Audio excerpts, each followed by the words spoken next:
تخوض اليوم الدولة الصومالية حربا شرسة، حرب وجودية، إما أن تبقى الصومال بعدها أو تمحى وتكون دولة جديدة للقاعدة في الوطن العربي. اليوم تخوض الصومال برأس حكمها حربا على جبهة جالمود ضد جماعة الشباب، الجناح الإفريقي لتنظيم القاعدة. معنا اليوم السيد عبد السلام جوليد، نائب الرئيس السابق لوكالة الاستخبارات والأمن القومي الصومالية، ليحدثنا عن جماعة الشباب وتاريخها ومستقبلها وحاضر حربها اليوم مع الدولة الصومالية. أهلا بك. أهلا بك. فلنبدأ بتعريف الجمهور على جماعة الشباب وجرائمها في الصومال ونشاطها. Okay, Bismillah. I mean, الشباب started in Somalia in 2005 at the beginning. That's the first time probably international community and international intelligences they were about before. But in Somali, eyes in the Somali community, they were aware of the 2005. Al-Shabaab are the branch of Al-Qaeda. So in Somalia, we call Al-Shabaab, but they are the global network of Al-Qaeda. They are the Somalis, but the mind and the methods and the means they use is not Somali. It's Al-Qaeda. It's international. It's a global terror. They were in 2005, started there, and then part of Islamic Court, Union of Islamic Court, and then in the 2006, that was the powerful time we have seen it. Fast forward, they fought against the Ethiopians, and that's the time they become really powerful because the Somali community did not understand them. They thought they were mujahideen, they were against the Ethiopians. That's the time they got the support. And then President of Sheikh Sharif was elected in Djibouti, who was the head of Islamic Court. He came back to the country, Ethiopia is left with reconciliations and a peace agreement. The Islamic Court says, okay, we've done the war with the Ethiopians because the only reason we were fighting was the Ethiopians were in Somalia. But the Al-Qaeda, Al-Shabaab continue and become a separate. Somali government led by Sheikh Sharif was fighting and struggling with this Al-Qaeda version in Somalia since 2011. President Sheikh Sharif defeated Al-Shabaab from Mogadishu militarily. They were in there, but they defeated. And then in 2012, President Hassan Sheikh came to power. He pushed Al-Shabaab all the way 200 kilometers from Mogadishu. He called Barawe. And ever since they were there and they were fighting, we called Al-Shabaab, we believe Al-Shabaab, as in security context, Al-Shabaab controls in South Central Somalia 70% of the land in South Central Somalia. Of course, the government has some places and pockets in the cities, but the land and the countryside, and even in Mogadishu, they are everywhere because they don't look different. They look among us, but they are devils, evils, shayateen al-alam, and I think these guys are the most terrible, brutal organization that ever exists in the world. سيد عبد السلام، قبل المقابلة أثناء دردشتنا سويا عن جماعة الشباب، تحدثت عن علاقتها بتنظيم القاعدة في اليمن، وكيف يأتي عملاء القاعدة في اليمن إلى الصومال ويدربون ويدعمون جماعة الشباب. فهل لك أن تحدثنا عن هذه العلاقة؟ I remember back in the days in 2006, I was here when the Union of Islamic Courts were in power in southern Somalia. And I met Godane, who was the one of the founders and later killed the leader of Al-Shabaab, the Amir of Al-Shabaab. I met the Mahat Karate, I met the leaders at the time. I used to, because they were among the Union of Islamic Court, no one was thinking these guys are terrorists. So I remember the story they used to tell me. They said, we and Mujahideen have two goals in this part of the world. Somalia and the Yemen, gonna be our two positions, Al-Qaeda basically. Why we chose Yemen? Because there's no sea between Yemen all the way. You can drive a car from Yemen all the way to other end of Arabian country, to Iran, to Turkey. And then Somalia, you can travel from Somalia all the way to Nigeria. They say this is a very important strategic place. And Somalia will be our base. So now the network between Al-Qaeda, international Al-Qaeda, and the Somali branch, which is Al-Shabaab, is true from Yemen to the Red Sea to Indian Ocean. So we know there's the yearly or every 6 months Al-Qaeda send a high-level delegates to Al-Shabaab. So they bring trainings, they bring equipment, they bring a message, and they take something back to Al-Qaeda. In last year or year and a half ago, there was an incident that happened somewhere called close to Burhakaba in a Bai region. There was some Al-Qaeda trainees, one Yemeni and one Pakistani, were killed in explosions in the training they were given. So we know they are very close. They work together. The weapon that Al-Shabaab used to come from Yemen, and truly it is Al-Qaeda in Yemen and Al-Qaeda in Somalia are just one network.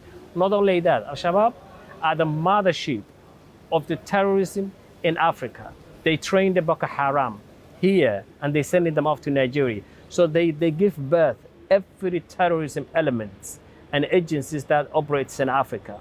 Boko Haram, Ansar al-Sunnah in Mozambique, and ADF in Uganda, all these are from Al-Shabaab. And Al-Shabaab are one of the richest and the most strongest terrorist organization in this part of the world.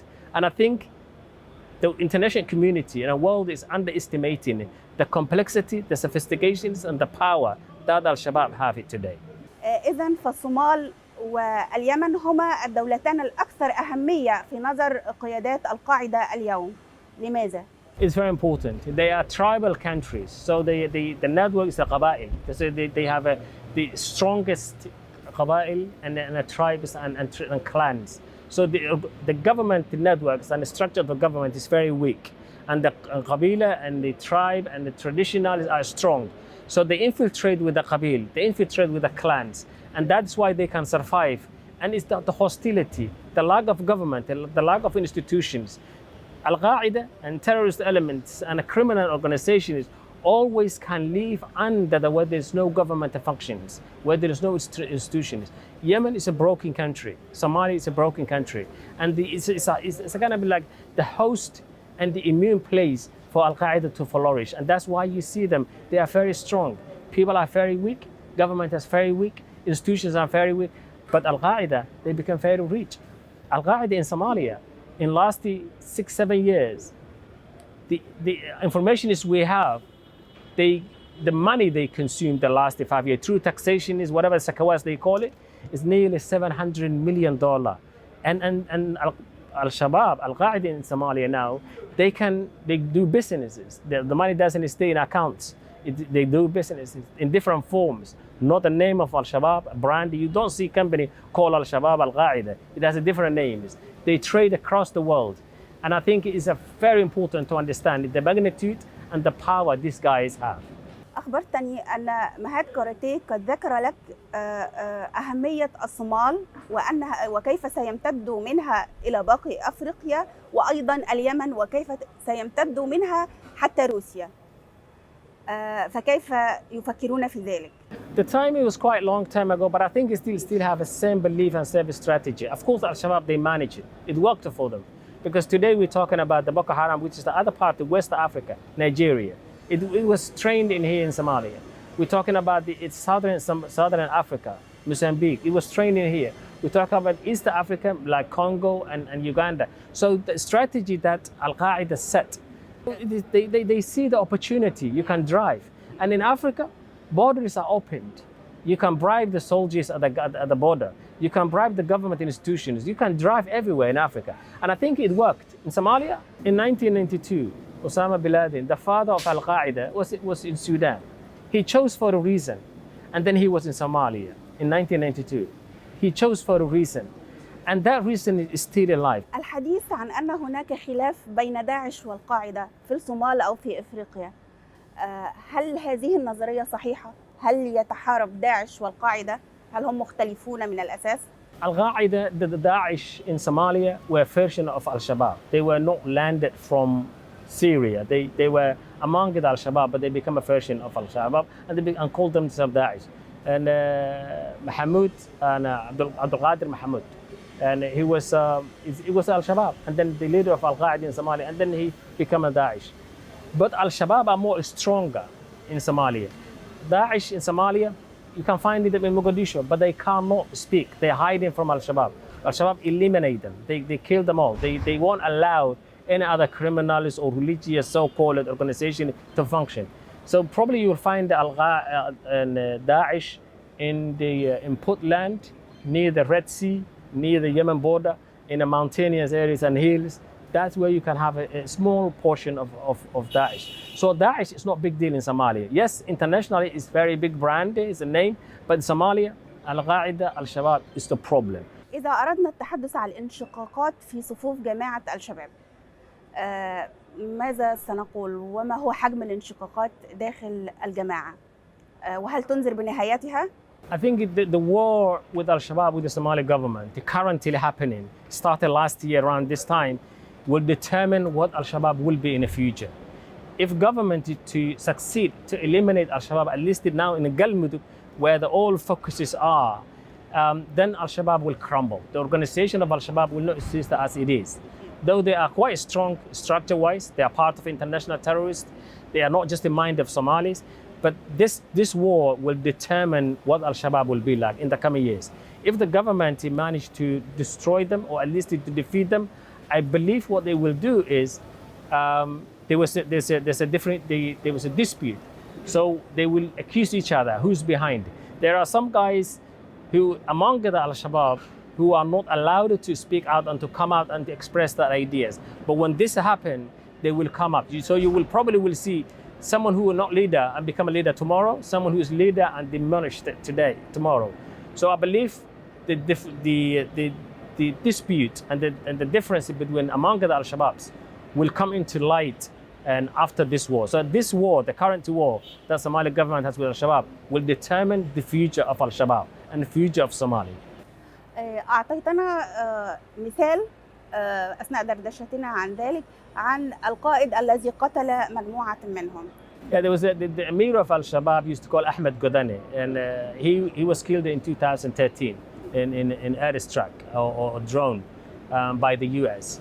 It was a time he killed all his companions, the people who were very close, like Ibrahim Afghan, who they were long-term childhood friend. And why he killed? He killed because they asked him questions. They said, why are we being defeated from Mogadishu and drive all the way to Barawe? So there was a lot of questions. Now the minister of this current government, Abu Mansur Robo, who was among the founders of Al-Shabaab, and he was the one who fled from Al-Shabaab at that point because he was about to, Godani was about to kill him. Hassan Dahir Awais, and Abu Mansur Robo, Abu Mansur Amriki, and many more. Abu Mansur al-Amriki was killed. Abu Mansur Robo, which is the current government minister, fled. Hassan Dahra was fled with his life. So the reason why this dispute come to light, because they ask questions. They said, why we've been defeated? Why we've been pushed? Why we've been defeated militarily? And then he said, who are you? Question me this. Who the hell are you? And then they asked, we are not doing well. We need to change the strategy. The way we deal with the community, the way we treat the Somali community is not right. This doesn't take us to a better. And then he said, you guys are traitors and you're not true believers of Islam. When he talks in Islam, he talks about his own version. And that's he killed, eliminate. So if the government militarily defeat Al-Shabaab now, we'll probably see Al-Shabaab among themselves, in top leaders, they will eliminate among them, and some of them will come into power. The man I think he will come to the power is Mahar Karate. I think he's the most dangerous man in Somalia, Al-Qaeda in Somalia. You probably heard people saying it, in the media says like Al-Qaeda, Al-Shabaab are more justice, they do serve with more justice and better judicial system when it comes to Somali government. And that's not true. You will never, if Al-Shabaab guy kill 9, 10, 20 civilians, never been imprisoned, never been persecuted, never faced the justice. And that is not justice. These guys, Al-Shabaab, are mafia in Islamic uniform and the cartels in Islamic uniform. If you speak to the Somali person today, openly, and they probably, they're scared, but they will tell you these guys are not Muslims. These guys are cartels and mafia. And that is, so the important things today we need to count is, Somalia is the first community in this part of the world realize Al-Shabaab are not true Muslim.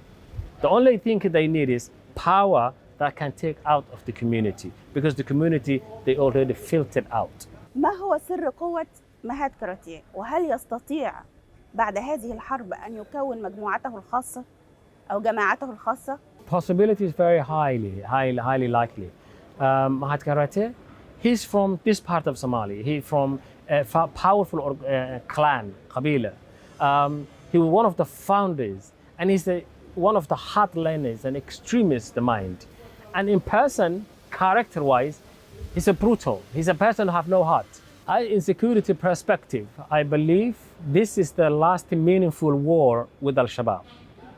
If Al-Shabaab, God willing, do not be defeated on this war, then we're talking about Somali history, Somali people, Somali future is in a really terrible situation.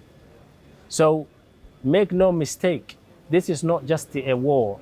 This is the war which determined the future of Somalia and the future of Al-Qaeda in East Africa. And Somali government, currently President Hassan Sheikh, he's trying everything he can. And if Al-Qaeda take it over in East Africa, Arabian Peninsula will not be peaceful. Ethiopia will not be peaceful, with currently trembling with this internal politics. Kenya will not be peaceful. So we're talking about there's something that needs to be done today, and tomorrow will be bigger than you can expect.